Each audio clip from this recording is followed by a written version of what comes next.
Um, I wanted to do this because really and truly for me, for 2018, I feel like I'm on fire. I feel like I want, first and foremost, I want to help as many people as I can to actually start living the life of their dreams. Um, I just remember living my life where I was just so heavy and sad all the time. And it was crazy because most people probably from the outside looking in would have said, "Oh no, Kanisha's happy," but I knew in my quiet time or like in my house, I wasn't. But I was convinced that this was just how life was. And but I do remember saying one morning to God, and I shared that a little bit in the video, I mean, in the email, that like if you can you mute? I spent so many years not living my own, feeling lost, feeling disengaged. And like I had everything people told me I was supposed to have. Like I had the marriage, the house, the 2.5 kids, all that little stuff. We didn't have a dog because we didn't want a dog. But it's still something was missing. And so what I learned is that we all have these deep needs to fulfill this purpose or this thing that we was created to be and to do. And I want to make sure that as many people as who wants to do that, I'm here to help them do that. So I also like see Brian, if you need to, you can type something in. I just opened up the chat, and if anyone needs to say something, feel free to type something in because I muted you, and I'm really sorry, but there was a lot of noise in the background. So I just wanted tonight to talk about what does it mean when I say be bold, be brave, and be you. A lot of times we think that we have this long list of thoughts and beliefs that's stopping us from living our dreams, right? For me, it used to be, oh my God, like I just carried so much stuff. Growing up in rural North Carolina, believing all of the things. Like I learned later that I was carrying everybody else's fear. Afraid to try anything, can't do something because you're Black, can't go to a certain place because you're Black. To have it told, like I was told before I was coming to China, you shouldn't go to China. They don't like Black people in China. I'm like, well, they don't really like us in America either. So, but we, you know what I mean? Like, I feel way more safer here than I ever felt in America. But we carry all of these beliefs and these thoughts that just because someone told us, and we never challenge them. And then sometimes the thoughts and beliefs come because we have an experience. And then we're trying to, especially when we're young, we will give the meaning to an experience. And then we'll hold on to that meaning for the rest of our lives. So I grew up with a single parent, like with my mom. And I could see my dad whenever I want to. But the story I had made up because he had another family was that like somehow he picked them and not me and my mom. And so then my story became like, I'm not good enough. And I was literally living that in everything in my life. And so I compare myself to everybody and everything. Like I meet this great husband who's doing well, but to me, he wasn't. Like, you should have a better job. You should be getting paid more. We buy, our first home, we was renting a 4-bedroom house that it was just the two of us. We didn't even have children. We should have something better. We should own the house. So then we go and we buy a 3-bedroom house. But this house is okay, but it's not as nice as our friend's house.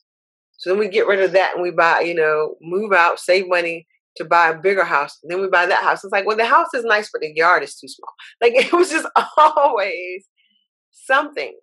And what I learned was, when your core heart message is, I am not good enough, it's like having on sunglasses and seeing everything in life tinted. Doesn't mean that everything is tinted, but that's just how you see it. And that's what I was doing. So the best thing that ever happened to me was when I learned this idea that first and foremost, like I'm not my thoughts. And that's what I want you guys to get. Like you guys, you're not your thoughts. And you're not your experiences. Like there's a quote that says, we are the sum of our experiences. The truth is we are the sum of what we believe about our experiences. And I really need you to get that. because you have two people who can have the exact same experience, right? So you think about people who, you ever hear people's stories where the worst, to me, I think the worst thing ever can happen to a person is they get molested as a child, right? So you get one person who that's their experience and they cannot shift. Their whole life is, kind of sadness, depression. They can't shake it no matter what. They feel like that's their identity because no one saved me, no one was there for me. Then I'm not worthy. I can't. And it becomes this background noise in their life where they continuously live this belief of not good enough, not worthy enough. I can't accomplish anything. Nobody cares for me. And then you meet another person who they've accomplished amazing things and they're happy and they're set free. And then you find out that they were molested too. And you go like, how can two people have the same experience but go on two different paths? So then you can't be the sum of your experiences. You have to be the sum of what you believe about your experiences. Does that make sense to everybody? Absolutely. Okay. Because and that when I started learning that, okay, wait a minute, like, whoa, like literally I remember starting to gather information where it was like, wait, you mean to tell me like just because I believe these things about myself, just because I believed most of my life that if my dad, because my story was if my dad would have been there to help me, my mom, my life would have been better. But that was just a story. And it was one I held on to. It was one that my mind had gotten very conditioned to. The moment something bad happened in my life, my brain would go to that story. I mean, it could have nothing to do with my dad. It could be totally like my bad choices and my bad decisions. But my brain would immediately go, oh, this happened because your dad wasn't there. If your dad was there, your dad would have raised you. Your dad would have, financially supported you and your mom. There is no way you would be facing this. And I really thought that was the truth. Yeah. Until I learned that, you know what? No, that's just the story you're telling. So tonight, I want you to be bold enough to know that you can rewrite your story. But in order to rewrite the story, here's what I want you guys to do. Like, if you're taking notes, I want you to write down the story you're telling yourself. What is the story that you're telling yourself that's keeping you from doing the thing that you really, really want to do? Because I had like so many hangups about even my coaching practice. I've been a coach. I was just thinking about that earlier today. I think I got my coaching certificate in 2006 or 7. Let me think. I think like we left America in 2005. I think I got it. I got certified in 2007, 2008. It's 2017. I've been dabbling in being a coach all this time, but I've been working being a coach probably for the last 2 years because I spent years pondering, what can I do? Who wants to listen to me? Am I good enough? Like, what if they ask me a question I don't know the answer to? That's, as a coach, I'm not even supposed to tell y'all the answer. Like, the goal is that you have your answers. I don't have the answers. But it was the stories that kept me from moving forward into this world that, like, now I feel like it's everything. So you got to get clear, even in every area of your life. Like if it's in a relationship, if it's like you might be telling yourself, I'm not happy in a relationship because he doesn't act right. They don't treat me right. I can't find whatever your story is. Just know what it is. Even if right now you're not ready to change it, be aware of it. Then I want you to start challenging. Like challenge the things that you're thinking.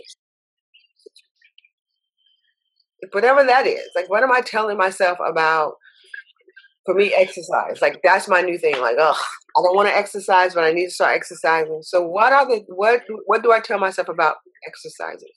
One of the things I tell myself is, why bother to start because I'm just going to stop. And that keeps me from working out. But then later I'm pouting at my body. I want my body to be toned, or I want to have more energy. And so what am I going to do with that story? Am I going to hold on to the story, or am I going to challenge these thoughts and then create a new story? So that's what, be bold, like be bold enough to rewrite your story.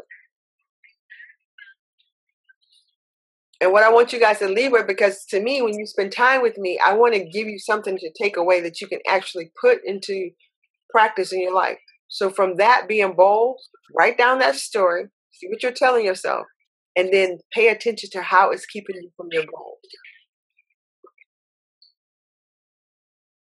So do you guys have any questions about that point? No, I don't. No questions. It's very, it makes a lot of sense.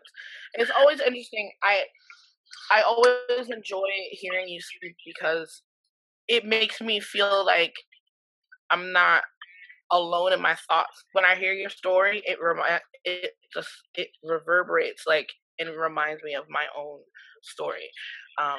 But with my mother, and I think we've talked about this before, but you know, I have a lot of that insecurity, I think, that comes from the fact that my mother never told me that I was good enough. Nothing was ever good enough. No matter what I did, there was always something to criticize. And I think, growing up, I just developed this sense of, well, I'm not good enough because my mom doesn't think that I'm good enough, so I'm not good enough. And even after everything that, I've been able to do, I still have that thought. And it's so hard to get rid of. But anyway, yeah, it's always good to hear your story or other people's stories, because it makes me realize like that there's something wrong with me, that I'm not the only one. Nothing wrong with you at all. And you know what? Like for me, it was my dad I had to do all the work with, and it's been such a revelation because we have been in this really strange place for the 8 years I've been abroad.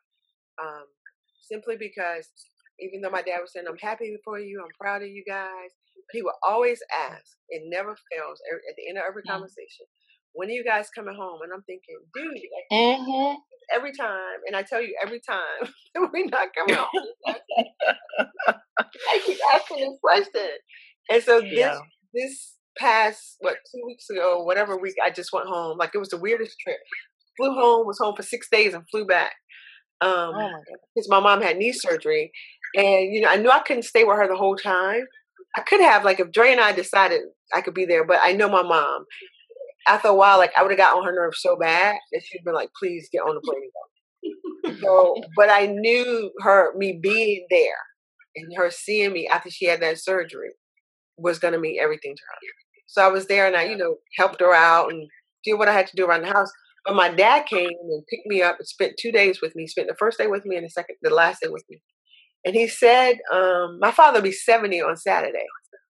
And he said, this 2 things that just will forever stand with me. He said, you are really happy. I said, yeah. He said, you can't fake happy. I said, no, you can't fake happy. He was like, he said, you know what? If I die tonight, I'll be okay.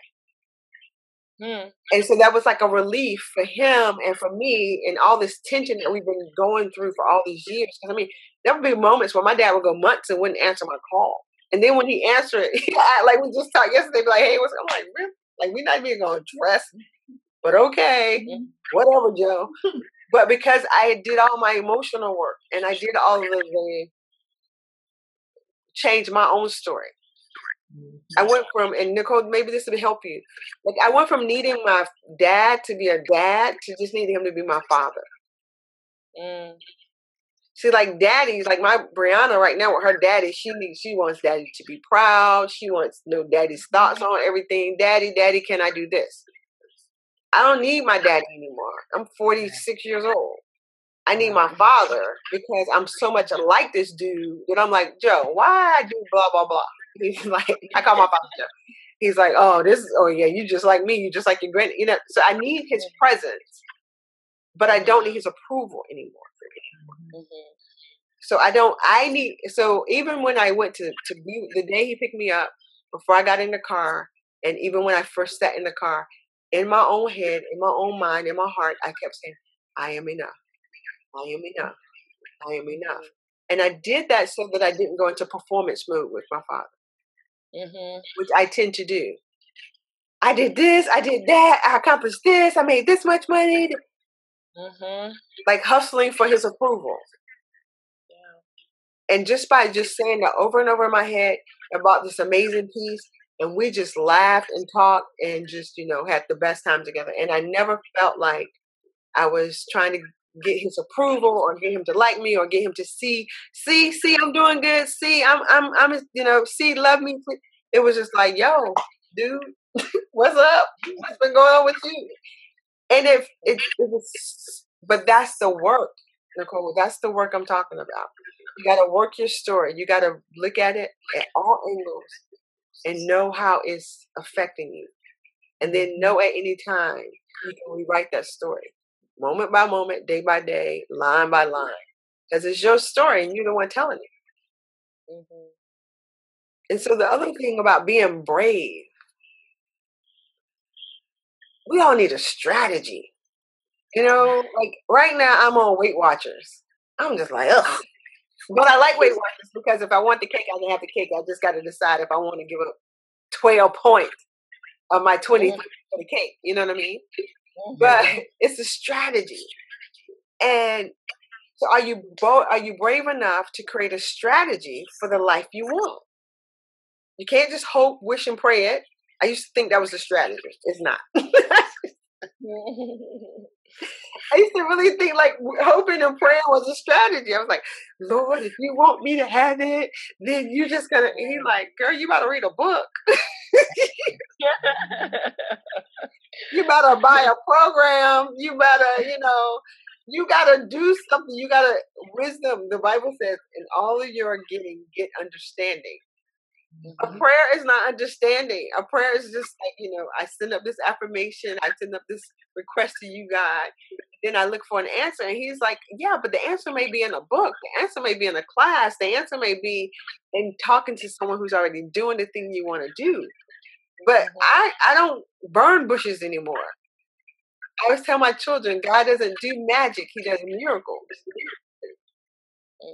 And so a strategy will lead you to the miracle, but you gotta be brave enough to find a systematic way to do the thing that like how do I get from point A to point B? I can't hope and wish my way through that. I gotta have a plan. And you gotta have a vision. Y'all know how I feel about vision. So where are you trying to go? Do you have a vision for where you're trying to go? Are you brave enough to have a vision so big that it scares the heck out of you? And that for me is why I wanted to talk about that retreat. Guys, a couple of years back on my vision board, I put I would host retreats, right? So last year, these two women, just moms who was exhausted and wanted their own retreat, they decided to organize a retreat. And then they asked me to come speak for the retreat. And I'm like, oh, that's cool. Okay. I'm like, God, I'm getting closer to my vision. And then this year, every day, it felt so emotionally heavy on my mind and on my heart. You got to do a retreat. I was like, well, I ain't do no retreat. Like, no, you got to do a retreat. Like, I would wake up out of my sleep hearing it. Like, you got to do a retreat. I'm like, but I don't know. Like, I don't know if I know enough people. I don't even know how to do a retreat. I don't know which hotel. If my relationship with God, he never changes the lines. He never rewrite the story. He just say, this is what you got to do. Like, it's never negotiable. It's never. But it was so like emotionally heavy. I said, you know what? If nothing else, I do my best to be obedient. So I was like, okay. I started going to hotels. I started calling hotels, asking like how much, who do I need to talk to? So I walked into one hotel. The guy gave me prices. I'm like, dude, I'm trying to bring you 15 people. You can't bring that price down. He was like, no. I'm like, okay, I'll work with this price. All right, because I like the hotel. I like what you're offering me. And then I just cried out. I said, Lord, can you send me help? And my friend Pauline, I don't know, Pauline hit me up or I hit her up. And we was like, let's have lunch. And at the lunch, she was like, "Hey, let's do a retreat together." I was like, "You've got to be kidding me." And she has like a lot of connections. She knows all these people, but people like kind of like the work I do. So she was like, "Let's do it." And everything started just coming together. Like literally, I would have an idea. Paulina texts me the information. And I'm like, "Oh my God, girl, I was just thinking that." I always send her something like, "What do you think if we have this at the thing?" She's like, "You have got to be kidding me. I just was having that conversation." Like, we were so in sync. And we post that thing on Sunday. Yeah, it was sold out. 3 days. We filled 31. We only had 30 rooms. We filled 31. That's excellent. And so that's what I mean. Like, you got to be bold enough and brave enough. What's your vision? What's your plan? And once you start moving and you know that thing is from God, that's the miracle. See, like it wasn't magical in that I sat in my house, "Lord, please let me have a retreat." And he magically had the hotel call me. He magically lined up the thing for me. No, I had to do the work. The miracle that he touched it. He said, "You know what? I'm going to show you that in 3 days. I put it on your heart. I moved you on it. Now watch how fast I feel it." I was like, whoa. Like, people mad with us right now. It's sold out. Yeah, because they said that because I put those dates up there, that payment, like the first payment was. I didn't know that. Like, I was just simply giving some scale or range of when I need you to start thinking. That didn't mean you couldn't send it before. And we saw that. Yeah, we went. I had women who was just like sending me money, and I'm going like, "What's this for?" They're like, "Oh, for the retreat." I'm like, "Oh, dang." Okay. And we did that for like 3 days. Pauline, she kept sending me, she just kept like dinging me with messages like, "Oh my God, oh my God, oh my God." So now, like, there are ladies who are saying they felt cheated because they thought they could only operate in that time period. Now you just got to do a part 2. So there you go. Yes. We're meeting tomorrow to figure out what are we going to do. Is it going to be a part 2? Are we going to extend how many more rooms? What are we going to do? But that's what happens, guys, when you start moving in the vision. But you're not going to move until you rewrite that story. Because it's that story that's holding you back. You think of some other stuff, but it's really the story. Yeah. And then the other thing is like, be you. Here's what I want. Like, I want to tell the world, just like, oh my God, like, I'm devastated that this person would be so broken he would go into a school and shoot up some people today. And you guys haven't seen that? Like, in America, some have. Yeah. I don't watch the news, guys. See, that's what happens with me. I get over here and I don't even try to watch the news because it's so depressing. So I haven't watched. I didn't watch it either. I just heard about it because I go on YouTube and things will pop up or whatever, and I happen to look at it. But I didn't read all the details, but I know there was a shooting, and I hate to say it, like, it's like every time I hear it now, it's like another day, another shooting. Nothing's gonna change. It's the same thing. I think it's. I hate to feel that way, but. No, you said you think we're desensitized? I think to desensitize us because it happens so much. Yeah. And you know what happens? And then there's nothing that doesn't change it. Like, they're not going to rewrite these gun laws. Right. Because what they need to do is gun laws. Yeah. But it does. That's what happens with. I mean, like, I won't say that I'm desensitized. But since I don't watch the news, I'm not as sensitive because I don't keep myself in the loop of what's going on because it's so negative and because I choose not to have anything that's optional that's negative. I choose not to have it around me. So, I'm with you. And I rarely, like, I'm with you. I rarely watch. Now, my son is a news junkie. Bryson I used to be. But I found myself. And I thought about this. I found myself starting my day with it, because I would get up in the morning with it, and I found myself ending. Like, I would not go to bed until after I watched the 10 o'clock news. So what happens is you start your day with all that negativity, not necessarily feeling like that, but if you're around it long enough, it starts to affect you. Absolutely. So you start your day with it, and then I end my day with it. So I was like, you know what? Even when I cut my cable off, I would get up and go on the internet and stream it, because you know how they still do it live. I was still streaming, but eventually I was like, okay, this is just a bit much. And then after, I feel like people of our community were starting to be targeted more and all this other kind of stuff. It was just, it became more disgusting. And after school shootings and all this stuff, it just became more disgusting. And I was like, I don't even want to hear about this stuff. Like, I don't. Yeah, and you know what? Here's what I've learned with all the work that I do.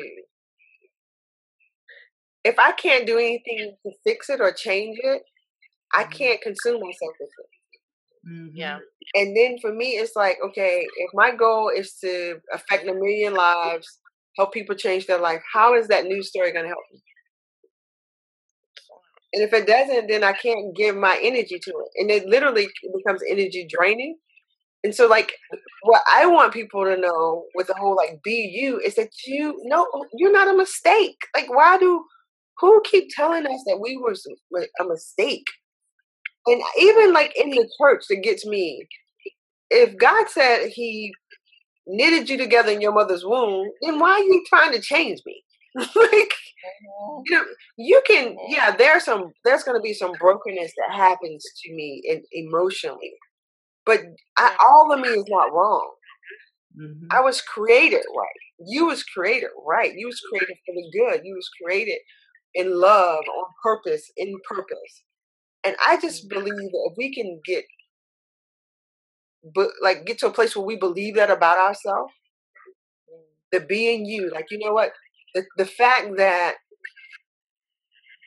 when I was home, whenever I go to America, the first thing I do after like getting settled is I go and get me some Honey Nut Cheerios. Because, like, and I have them for breakfast and for dinner, for lunch. And so I eat them with ice. Like, I have to put ice in my cereal because I do not like my milk to get warm or room temperature. It needs to be cold to the very end. And so there are people like, well, that's just strange. No, that's just me. It's not right. It's not wrong. It's just me. It's not like my stuff. You know, and that's the thing. It's like we get so wrapped up around what's right and what's wrong and making ourselves wrong or allowing other people to make us wrong because we're different than them. You're perfectly designed to be you. And you're perfectly designed for the task that you've been called to this earth to complete. Just the way you are.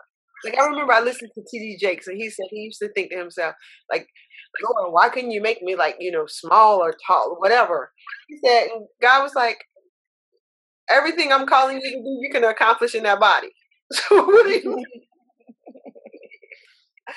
And I was like, oh, that is so good, because everything we've been called to do, we can accomplish it in the body we have. And I just want you guys and everybody I can touch to understand, like, just be you. And if there's a part of you that isn't working towards the goal, right? So, okay, I feel like I keep thinking, sometimes I think to myself, oh man, I wish I would have learned this later in life. But then I think to myself, you know what? Your daddy's 70, your mama's 68. I got God's will, nothing weird happened. I might can live another 20 to 30 years. I'm going to just be amazing for those next 20 or 30 instead of regretting that I didn't learn this earlier. Right? And so whatever parts of me that don't get me to affecting 1 million people's lives, this being my livelihood, being an amazing life coach, speaking on people's stages, whatever, being a great wife, being a really good, loving mom, whatever things in me that don't create that part of me, that's the stuff I'm willing to work on and shift and change. But the little weird, quirky me, that's Kanisha. Right. So I'm going to be me. Like, I'm going to show up, like, you know, I'm going to show up and be like, oops, yo, guys, I ain't got no plan. Let's just roll with it, like, because I'm not a very detail oriented, everything, every I is crossed, T is dotted. When I show up, I got some points. Now, how I'm gonna present you these points, I don't know yet. How I'm gonna, but I'm gonna give you these points. They're gonna be strong. They're gonna change your life. But if someone comes into the room and says to me, "Hey, Kanisha, I got this really cool thing that I want to do before you get started," is that okay? Sure. Like, I'm gonna go with the flow person, as long as it works within the confines of these points that I want to make sure the people with me get. That some people might go with, that means you're not organized. Well, maybe it does, but it works for me. And I don't need, and so that when there's an area that I have to be organized in, I'm like, okay, I need to sit down. I'm going to plan this 3 days in advance. I'm going to get someone to check on this for me, because I know that's not the strongest part of me. But I'm not going to beat myself up for not having that gift. I'm going to celebrate the gifts I have, because I'm going to be me. My boldness, like, there are people who are like, you're going to do a retreat. Do you know A, B, C, D, E? No. We're going to figure that out before May. But I'm going to do this retreat, but what if this happens? Well, then I'll deal with it when it happens. I recently was sharing a dream with my husband. I really feel like this is the year God is saying to do this, and now he's giving me a bigger vision on it. And I just started listing all the things that I need to know, and this could go wrong. I was like, oh, you're a dream killer. What are you doing? Dream with me. And he was like, what? He's like, I'm just trying to share with you. I said, why? Like, I'm not about to sign my name on a piece of paper to buy this thing. Just dream with me for a minute. He was like, oh, don't come to me with what could go wrong. And you know why? Because as long as we think about what could go wrong, we'll never make the decision to do it. Like, people, I got cousins. I don't know how you take that long flight to China. I couldn't be on a plane that long. Cool, because you're not required to. And the fact that you can't be on a plane that long, that means I ain't never got to worry about your crazy butt coming to my house. Cool.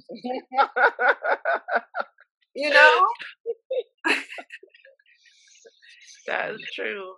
So it's like, be you. Be cool with what makes you different, what makes you unique. And even if it's the stuff that other people are like, oh, that's weird about you. You either gonna like my weird or you're not, but be amazingly you.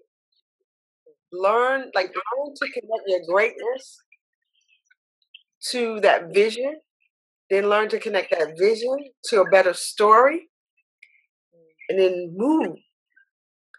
And if you are like, how do you shift? You gotta. I love affirmations. That's what I was doing when I got in the car with my dad. Before, like, I am good enough. I am good enough. I am good enough. Just by me saying that, it calmed that part of me that sometimes thinks I'm not. So then I didn't have to hustle. Like, one of my affirmations every day, because I'm running a business. I don't have a steady income, as they say, right? Money flows to me easily. Money, because I grew up with the belief, another story, that you have to work hard for money. And so then when I was landing jobs, I was a graphic designer doing what I love at a television station where people could care less that I watch TV all day. I watch Oprah every day at 4 o'clock.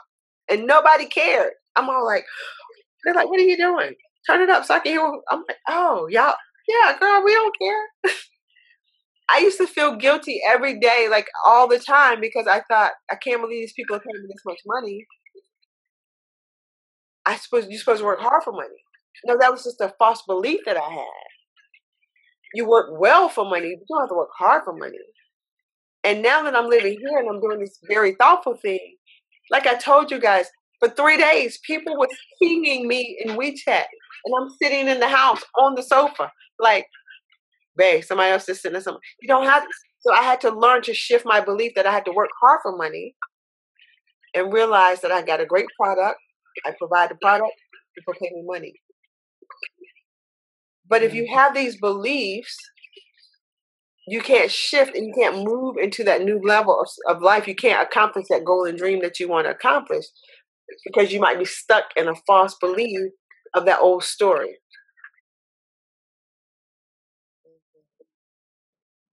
So to close this out, please be bold enough to rewrite your story.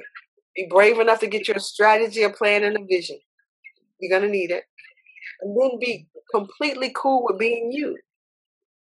Like, you don't need to change for anyone. You might need to grow, like I said, in some areas. Just ask yourself, like, is this going to help me accomplish that goal? Like, if I'm cussing people out, because I got some cousins who do that. If I'm cursing people out all the time, but I want to be the manager of the company, I might need to think about the way I communicate with people.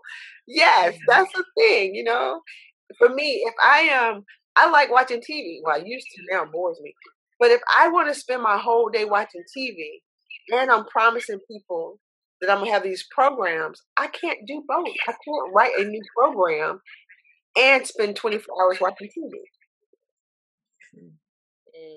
So it's not about like, okay, oh, it's bad that you watch TV. Oh, you know what? It's not that it's bad or good. It's just not going to help me accomplish my goal.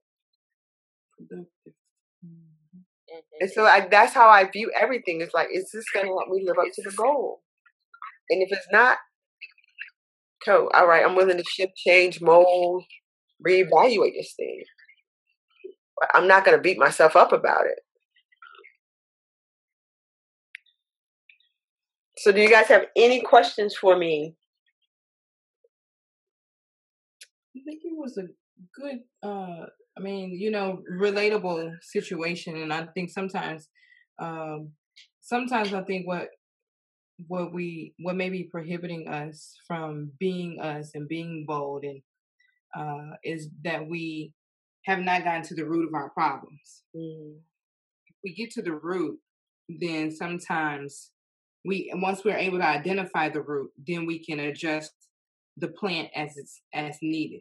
But until you pull that root or do what you need to do to identify that, then you can't address the issue. And sometimes I think, like you said with your father as well, you constantly, he was always saying, when are you coming home? When are you coming home? When are you coming home? And I think sometimes we get presented with the same situation or test until we are able to handle it. And like this time when you went into it, I didn't hear you say that he said, when are you coming home? Because he realized after he realizes that you're happy where you are. And it's sometimes until people finally understand you or see it, then it doesn't make sense to them, and they try to impose or not, and they may not be intentionally imposing, but thinking that they have your well-being in mind, sometimes it becomes a little bit annoying. Yeah, absolutely. Yeah, and I think too, it's when you get really comfortable and confident in your space and your position in life, they have to eventually get real cool with you. Or just not, I think that was why my dad sometimes would, like, literally went 4 months one time and just would not answer my calls. But you know what I did? Because of all my emotional self-work, one of the things I heard Tony Robbins say, I thought this was really powerful. He said that the hardest thing to do is withhold your love from another person. And I was like, oh man, I don't want to withhold my love. And so I would still call him and leave messages and just be like, hey, just want to let you know some people in China love you.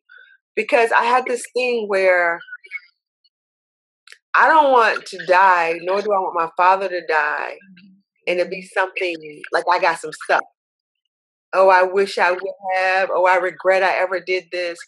So I just do it. I do it for me, with hopes that it blesses him, but it's not to win his love. Yeah. It's just to keep me in my healthy emotional state. Right. Keep, like, another one of my favorite authors, Louise Hay, she says that all of our, like, disease in our bodies is connected to a disease in our thinking or some unhealthy emotion. So I do a lot of that too, to keep, I don't want to harbor resentment, anger, all that, because somewhere that stuff is going to hang out in your body. Yeah. True. So I just practice forgiving. I'm like, I forgive, I love, like I forgive, I love, I pray. And I found that so like when my dad tells me, oh, I got this cool thing happening, I'm like, good, because I asked God to bless you.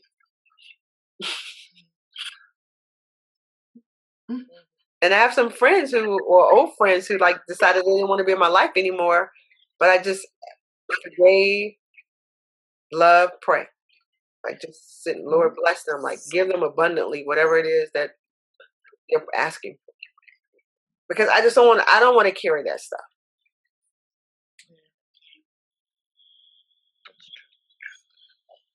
And I don't ever want to get like, to my deathbed or get to heaven and God be like, well, because you was holding this against them, I couldn't give you this thing and I don't want to give you. Like I want all my blessings.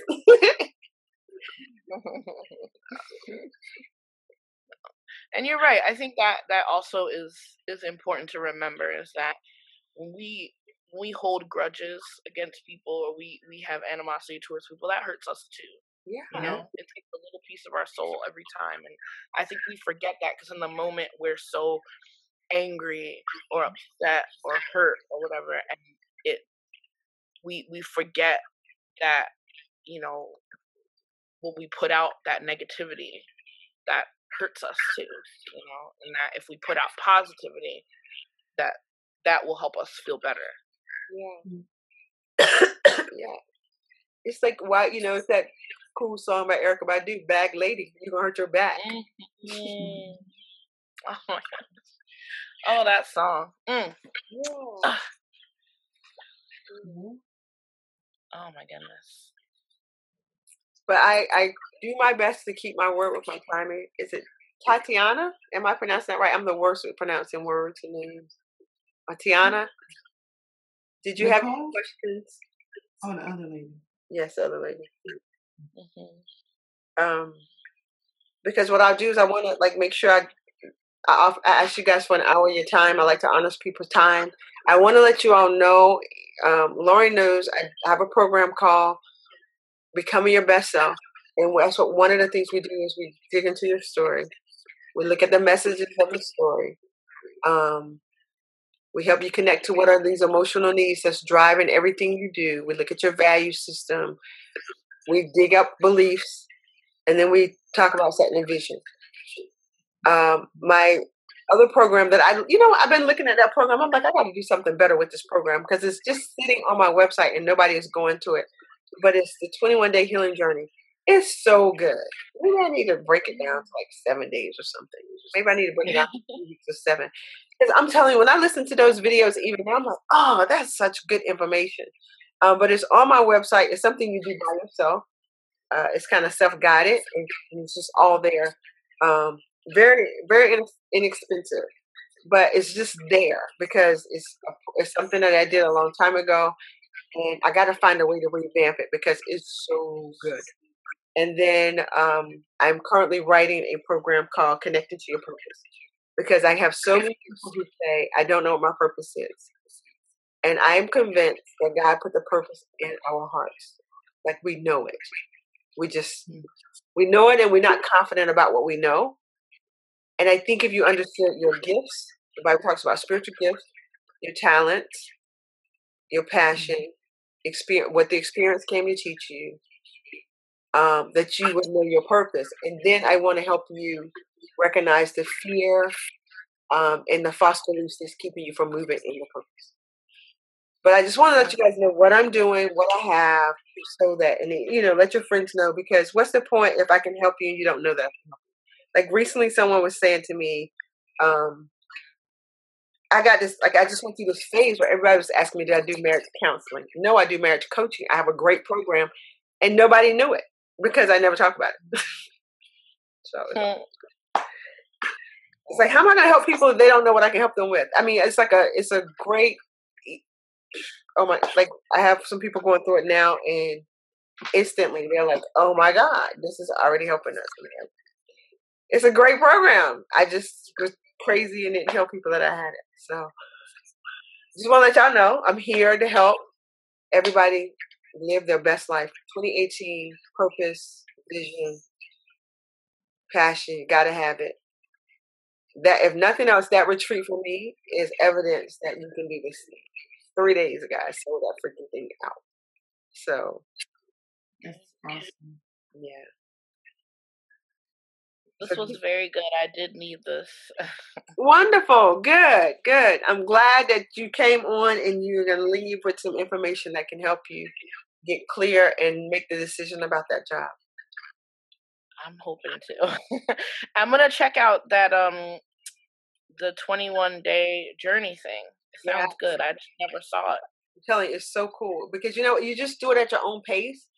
But and literally, like, it's just gonna make you go like, what? I love that program. I'll check it out because go back and do it sometime myself and be like, oh, I got it. No, I think this is a good time now because I'm on vacation now from work, like I said. So I have like how many days? Like 10 days off or something. So I think it's a good time.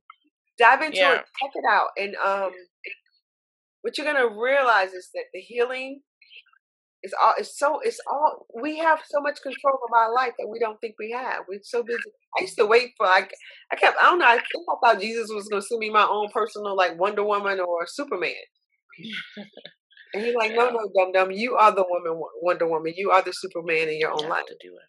You gotta show up. Yeah. And that's what that program does. It helps you to realize, like, like some of the sessions I had some people say to me, like, that hurt my feelings. I told my son, like, the truth hurts. The truth will set you free, but it'll hurt your feelings first.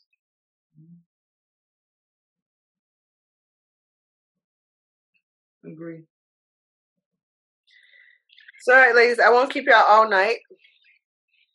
Thank you, Kanisha. You're welcome. Yeah, have a good night. Keep me abreast of what your dreams are and what y'all are doing. Okay, will do. All right. Have a good one. Bye-bye.